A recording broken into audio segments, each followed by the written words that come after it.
आपको इसलिए ये सब बातें बता रही हूँ कि इस सब चक्कर में कोई ना कोई आप लोग होते हैं। सवेरे 10 आदमी मिलने आए, उसमें से 9 इस चक्कर के। मैंने पूछा भाई उनसे क्या मिलना था, तुम क्या हीरा लेने गए थे? अब आप बीमार हो, आपको हार्ट ट्रबल है, तो अब आप उनके पास जाओ। कहा माँ हमें समझ नहीं आता, हमने तो कोई गलती नहीं करी। मैंने कहा तुम खोजने क्या गए थे ये? जिसने परम की बात की और जिसने परम दिया उसी के चरण में जाना चाहिए और उसी के शरण में भी जाना चाहिए। बाकी सब बेकार है। इनकी बातें जो हैं, बातों से तो इंसान का दिमाग खराब हो जाता है। आपने सुना होगा बहुत से लोग वेद पे बात करते हैं, वेद वेदाचार्य ये वो। एक महाशय बम्बई में है, बड़े भारी वेदाचार्य, अमके पंडित तमके पंडित। उनकी उम्र हमसे छोटी है, बड़ी नहीं, लेकिन वो जब बात करते तो ऐसा लगता है कि सठिया जो बकते चले जाते हैं, ऐसे बकते चले जाते हैं। लोग तो उनके पास 5 मिनट खड़ा होना नहीं चाहते। अब उनको समझ नहीं आता कि लोग उनसे भागते क्यों। इस कदर क्रोधी और तपस्वी क्या करना चाहिए, तापमय इंसान है कि जो भी उनसे के पास बैठता है वो कहता है बाप रे बाप, ये तो एकदम तूफान आ जाए। और गुस्सा उनको इतना आता है कि अगर कोई उनकी बात किसी समझ नहीं तो कहते हैं अरे तुम तो ऐसे दुष्ट हो, तुम तो ऐसे खराब हो, और लेकर के मारना शुरू। अब बताइए, इतने वेदाचार्य और फलाने और ढिकाने होते हुए उनके ये सारा बाहरी रह गया, कुछ उनके हृदय में कुछ नहीं किया, ना उनमें दया ना अनुकंपा ना कुछ नहीं, बस बड़बड़ाते रहते सुबह शाम तक। ऐसे मैंने फ्रांस में बहुत से देखे, वो तो बस में चढ़ते हुए बड़बड़ाते। पूछा क्या? ये कहले बड़े भारी पादरी थे। मैंने कहा वाह भाई, ये पादरियों का, ये एक बड़े भारी पादरी थे, इसलिए हम लोग कुछ इनको कहते नहीं, बस में बड़बड़ाते चलते सुबह से शाम। ऐसे बहुत मिलते हैं फ्रांस में। मेरे ख्याल से वहाँ इस तरह के प्रकार बहुत हो चुके, लोगों ने बहुत अध्ययन करके और पकड़ा लिया। तो इस तरह के गुरुओं के जो कि सिर्फ बातचीत ही बातचीत करते, आपको कहेंगे 50 पारायण करो, दत्तात्रेय का आप पारायण करो, गुरु का आप पारायण करो। 50 पारायण करने के बाद में मिला के एक महाशय हमारे पास आए, हमसे कहने लगे कि माँ हमने तो 14 वर्ष की तपस्या की। मैंने कहा अच्छा, और उन्होंने सिर्फ पारायण करने को कहा और शिव जी का मंदिर धोता रहा, और अब क्या हो? खले 1 मिनट में कुंडली जागरण हो। तो मैंने कहा भाई ये सोचना चाहिए कि पारायण करने से परमात्मा मिलता है। तो अपने देश में कितने लोग हैं जो तो पढ़ भी नहीं सकते, इसका मतलब उनको परमात्मा नहीं मिलेगा, सिर्फ पढ़े लिखों को ही मिलेगा। जो वेदाचार्य उनको मिलेगा, जो वेद पढ़ सकते हैं। संस्कृत जानने वाले कितने लोग?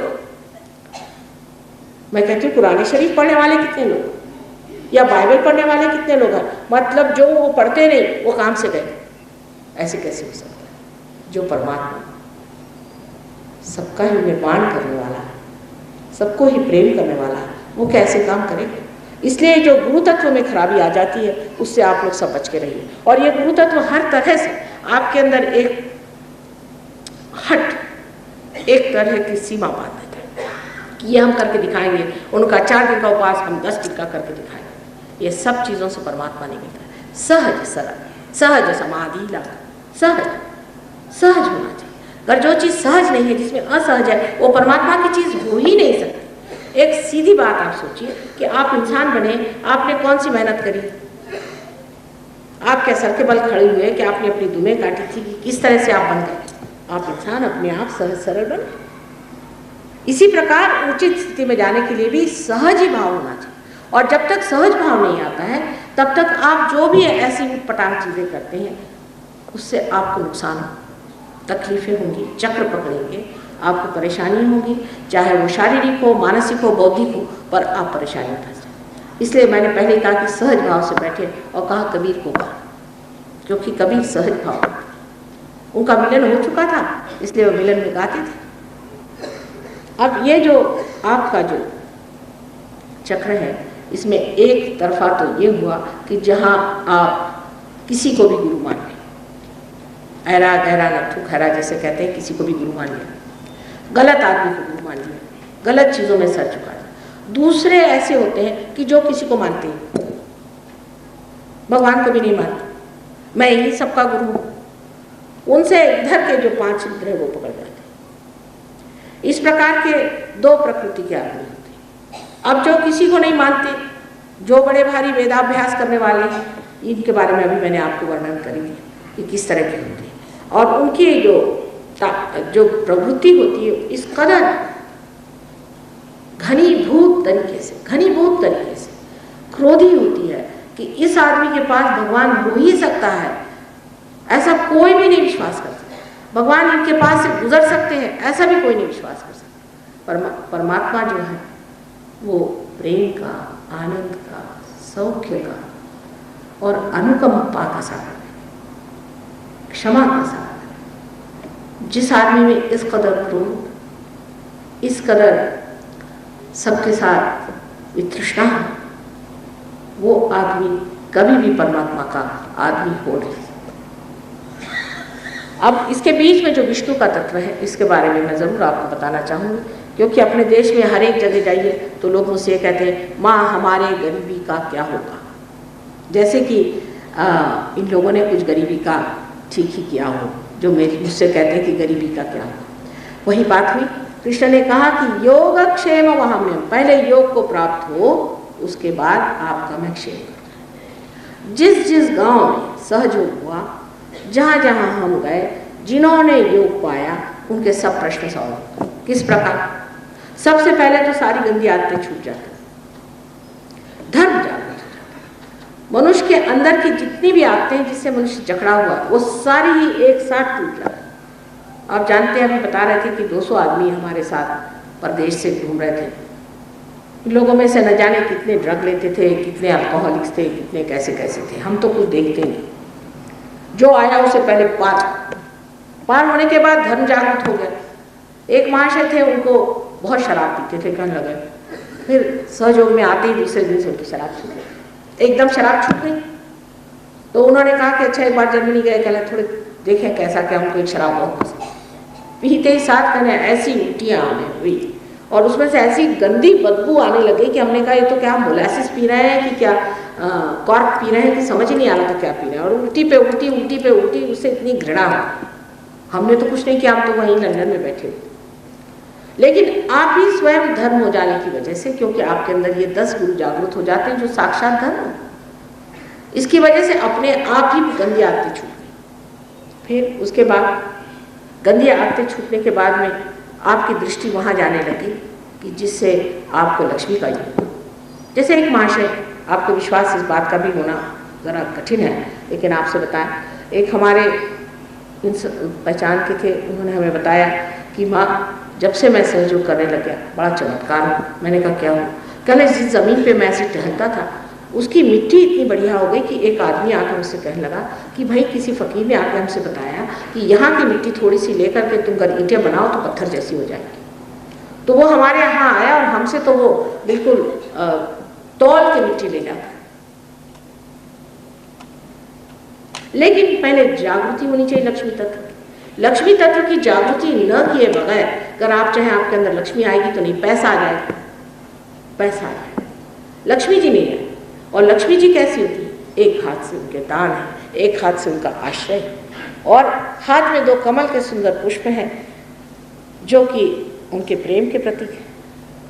और इतना ही नहीं, पर एक भौरा जिसके अंदर इतने कांटे हैं उसे तक वो अपने अंदर समा लेती। ऐसे लक्ष्मीपति आप हो सकते हैं जो समाधान में इतने संतुलन में खड़ी कि कमल पर पे खड़ी रहती,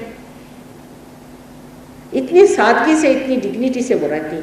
मैं तो बहुत आजकल देखती हूँ कि जो पैसे वाले हैं उनके अंदर कोई डिग्निटी, उनके अंदर दिखाई नहीं देता है कि उनके अंदर कोई प्रतिष्ठा हो।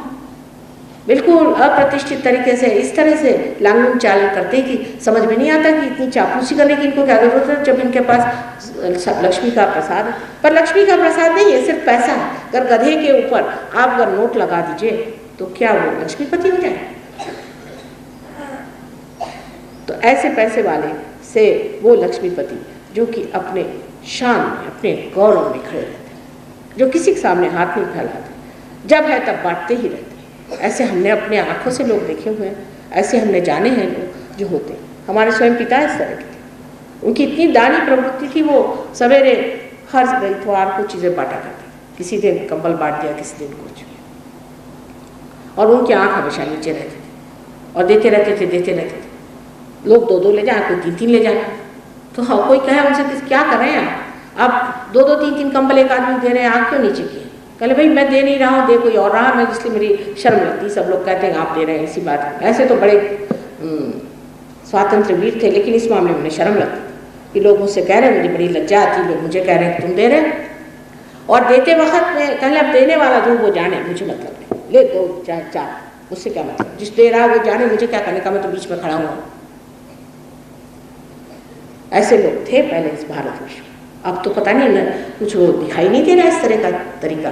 पैसे वाले का मतलब तो यही हो गया कि बहुत घमंडी, बहुत क्रूर, और किसी का परवाह नहीं, अपने माँ बाप की परवाह नहीं, अपने भाई बहनों की परवाह नहीं, अपने को बहुत सब कुछ समझना, ये पैसे वाले की लक्षण है। दुनिया में किसी की भी परवाह नहीं करना। ये जो हमारे यहाँ अब नया तरीके का पैसे का भूत सवार हो गया है, इस भूत से हमारी जो समाज व्यवस्था पूरी तरह से टूट गई। औरतों के लिए भी अब ये हो गया है कि पति से बढ़ के पैसा हो, बच्चों से बढ़ के पैसा हो, हर चीज़ में पैसा आ गया। जहाँ पैसा मुख्य हो जाता है और प्रेम नगण्य हो जाता है, वहाँ लक्ष्मी का स्वरूप खत्म, वहाँ सब लक्ष्मी का स्वरूप खत्म हो जाता है। और उस जगह सिर्फ पैसे का एकदम रूखा जीवन आ जाता है, जो आज आपको प्रदेश में दिखाई देता है।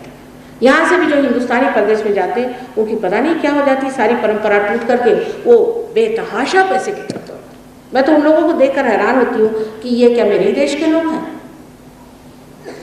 इस तरह से जब हम अपने को गलत रास्ते पर डाल देते हैं, तब उस पर बहुत जोर का मारा होता है।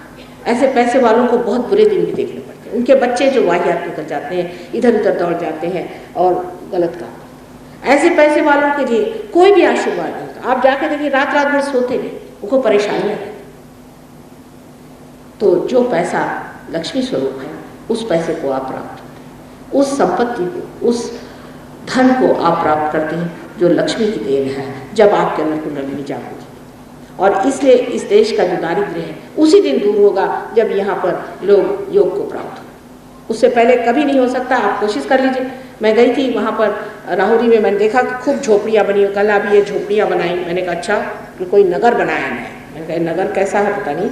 वहाँ से जा रहे थे तो सामने रास्ते पर, इस रास्ते से जा रहे थे, सामने इस तरह से रास्ता था, उसमें से लोग खूब शराब पी पी करके आके और रास्ते में धड़ाधड़ गिर रहे। एक तो हमारे मोटर के सामने गिर गया, और एक नहीं, दो नहीं, काफ़ी सारे लोग वहाँ से निकले रहे।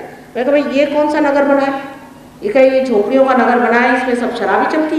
कल हाँ, ये तो ऐसे नगर बना। इनको झोपड़ी दी तो उसमें शराब शुरू कर दी, 100 रुपया दे दिया तो उसमें शराब शुरू कर दी। ये कोई गरीबी हटाने का लक्ष्य है?